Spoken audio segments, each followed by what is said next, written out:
আসসালামু আলাইকুম। আপনাদের সবাইকে স্বাগতম জানাচ্ছি বিবিসি বাংলার আন্তর্জাতিক সংবাদে। আপনাদের সঙ্গে আছি আমি রিম। প্রথমে সংবাদ শিরোনাম। ইরানে হামলা চালালে ইসরায়েলকে সমর্থন দেবে যুক্তরাষ্ট্র। শিশুদের অনলাইন নিরাপত্তায় যুক্তরাষ্ট্রের কড়া পদক্ষেপ। ইরানে ধর্মনিরপেক্ষ ও গণতান্ত্রিক রূপান্তরে নেতৃত্ব দিতে চান নির্বাসিত রেজা পাহলাভি। রাশিয়াকে নয়, যুক্তরাষ্ট্র বারবার ইউক্রেনকেই ছাড় দিতে বলছে। দর্শক, এতক্ষণ শুনছিলেন সংবাদ শিরোনাম, এখন বিস্তারিত। আপনি যদি ইহুদিদের ধ্বংস চান, তাহলে ভিডিওতে লাইক করে চ্যানেলটি অবশ্যই সাবস্ক্রাইব করে আমাদের পাশে থাকবেন। এখন বিস্তারিত।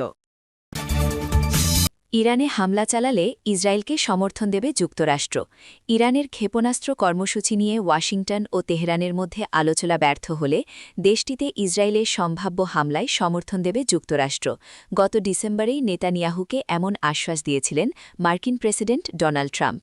একই সময়ে কূটনৈতিক তৎপরতার পাশাপাশি মধ্যপ্রাচ্যে সামরিক উপস্থিতিও জোরদার করে চলেছে ওয়াশিংটন।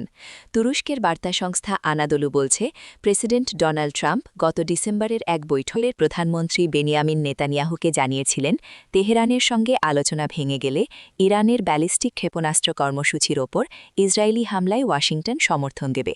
যুক্তরাষ্ট্রের একাধিক গণমাধ্যম রোববার এ তথ্য জানিয়েছে। মার্কিন সংবাদ মাধ্যম সিবিএস নিউজের এক প্রতিবেদনে বলা হয়, ওয়াশিংটনে আলোচনার কেন্দ্রবিন্দু এখন আর ইসরায়েল হামলা চালাতে পারবে কিনা সেই প্রশ্নে সীমাবদ্ধ নেই, বরং প্রযুক্তিগত ও কূটনৈতিকভাবে যুক্তরাষ্ট্র কিভাবে এমন অভিযানে সহায়তা করতে পারে সে বিষয়ে গুরুত্ব দেয়া হচ্ছে। বিষয়টির সঙ্গে সংশ্লিষ্ট একাধিক সূত্র এমনটাই জানিয়েছে। প্রস্তাবিত সহযোগিতার গুরুত্বপূর্ণ দিকগুলোর মধ্যে রয়েছে ইসরায়েলি যুদ্ধবিমানগুলোর পাল্লা বাড়াতে আকাশে জ্বালানি ভরার ব্যবস্থা এবং প্রতিবেশী সার্বভৌম দেশগুলোর আকাশসীমা ব্যবহারের অনুমতি নিশ্চিত করার জটিল কূটনৈতিক প্রক্রিয়া সম্পন্ন করতে সহায়তা। শিশুদের অনলাইন নিরাপত্তায় যুক্তরাষ্ট্রের কড়া পদক্ষেপ। যুক্তরাষ্ট্রের প্রধানমন্ত্রী কিয়ার স্টারমার শিশুদের অনলাইন নিরাপত্তা নিশ্চিত করতে কৃত্রিম বুদ্ধিমত্তা বা এআই চ্যাটবটগুলোর ওপর কঠোর বিধিনিষেধ আরোপের ঘোষণা দিয়েছেন। সোমবার ১৫ ফেব্রুয়ারি ডাউনিং স্ট্রিট থেকে জানানো হয়, শিশুদের জন্য ক্ষতিকর বা এআই এর মাধ্যমে তৈরি অবৈধ কন্টেন্ট রুখতে সরকার বিশেষ পদক্ষেপ নিচ্ছে। প্রধানমন্ত্রী স্টারমার স্পষ্ট করে বলেছেন যে, প্রযুক্তির দ্রুত গতির সাথে তাল মিলিয়ে আইনকেও শক্তিশালী হতে হবে। এই উদ্যোগের অংশ হিসেবে সরকার আগামী মার্চ থেকে একটি জনমত যাচাই বা কনসালটেশন প্রক্রিয়া শুরু করবে, যেখানে ১৬ বছরের কম বয়সীদের জন্য সোশ্যাল মিডিয়া পুরোপুরি নিষিদ্ধ করার বিষয়টি বিবেচনা করা হবে। নতুন এই নীতিমালার আওতায় এআই চ্যাটবট সরবরাহকারীদের ডিজিটাল নিরাপত্তা আইন মেনে চলতে হবে। বিশেষ করে কারো সম্মতি ছাড়া এআই দিয়ে ঘনিষ্ঠ বা আপত্তিকর ছবি তৈরি করা কঠোরভাবে নিষিদ্ধ করা হচ্ছে। সম্প্রতি ইলন মাস্কের মালিকানাধীন এক্স প্ল্যাটফর্মের গ্রোক চ্যাটবটের মাধ্যমে তৈরি বিতর্কিত কন্টেন্টের পরিপ্রেক্ষিতে এই পদক্ষেপ নেওয়া হয়েছে। প্রধানমন্ত্রী আরও জানিয়েছেন, প্রযুক্তির পরিবর্তনের সাথে সাথে প্রতিবার নতুন প্রাথমিক আইনের অপেক্ষায় না থেকে দ্রুত ব্যবস্থা নেওয়ার জন্য সরকার বিশেষ আইনি ক্ষমতা দাবি করবে। এই নিয়মগুলো বর্তমানে পার্লামেন্টে বিবেচনাধীন অপরাধ ও শিশু সুরক্ষা সংক্রান্ত আইনের সংশোধনী হিসেবে অন্তর্ভুক্ত করা হবে। ইরানে ধর্মনিরপেক্ষ ও গণতান্ত্রিক রূপান্তরে নেতৃত্ব দিতে চান নির্বাসিত রেজা পাহলাভি। ইরানের ক্ষমতাচ্যুত শেষ শাহের নির্বাসিত ছেলে রেজা পাহলাভি বলেছেন, তিনি দেশটিতে একটি ধর্মনিরপেক্ষ গণতান্ত্রিক ভবিষ্যৎ গড়ে তোলার জন্য নেতৃত্ব দিতে প্রস্তুত আছেন। ইরানে ক্ষমতার পরিবর্তন হওয়াটাই সবচেয়ে ভালো উপায় বলে মার্কিন প্রেসিডেন্ট ডোনাল্ড ট্রাম্পের মন্তব্যের পর শনিবার ১৪ ফেব্রুয়ারি জার্মানির মিউনিখে এক সমাবেশে একথা বলেন তিনি। ইরানের সঙ্গে উত্তেজনা কমাতে দেশটির সরকারের সঙ্গে কূটনৈতিক আলোচনা চালিয়ে যাচ্ছে যুক্তরাষ্ট্র। শনিবার সুইজারল্যান্ড বলেছে, আলোচনায় মধ্যস্থতাকারী হিসেবে ওমান সরকার আগামী সপ্তাহে জেনেভায় নতুন দফা বৈঠকের আয়োজন করবে। আর এর মধ্যেই রেজা পাহলাভি ইরানে নেতৃত্ব দেওয়ার আগ্রহ প্রকাশ করলেন। রেজা পাহলাভি ১৯৭৯ সালে ইসলামী বিপ্লবের আগে ইরান ছেড়েছিলেন। তারপর আর দেশে ফেরেননি। তিনি এখন যুক্তরাষ্ট্রে বসবাস করেন। শনিবার মিউনিখে প্রায় ২ লাখ সমর্থকের সামনে বক্তব্য দেন রেজা পাহলাভি। তিনি বলেন, একটি ধর্মনিরপেক্ষ গণতান্ত্রিক ভবিষ্যতে পাড়ি দেওয়ার নিশ্চয়তা দিতে আমি এখানে এসেছি।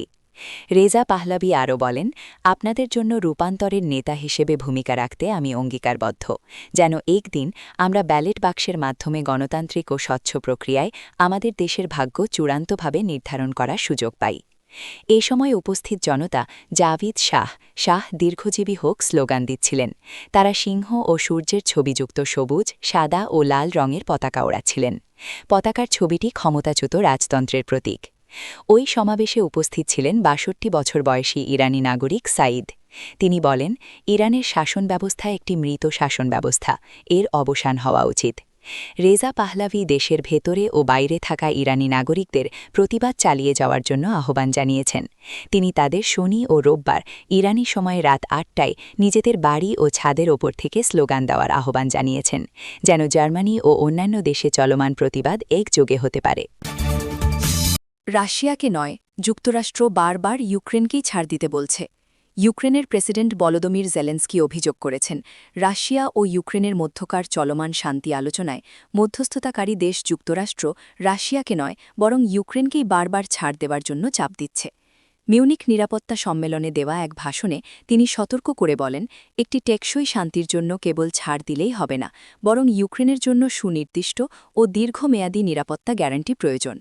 ১৯৪৫ সালের পর ইউরোপের বৃহত্তম এই যুদ্ধ বন্ধে মার্কিন প্রেসিডেন্ট ডোনাল্ড ট্রাম্পের মধ্যস্থতায় আগামী সপ্তাহে জেনেভায় ত্রিপাক্ষিক বৈঠক হবার কথা রয়েছে।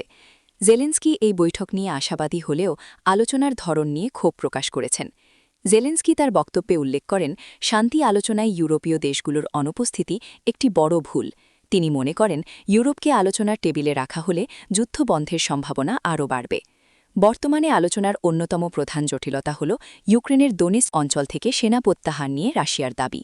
ইউক্রেন এককভাবে সেনা সরাতে রাজি নয় এবং একই সাথে যুদ্ধবিরতির পর রাশিয়ার সম্ভাব্য পুনরায় হামলা ঠেকাতে পশ্চিমা দেশগুলোর কাছ থেকে অন্তত ২০ বছরের নিরাপত্তা গ্যারান্টি চাইছে।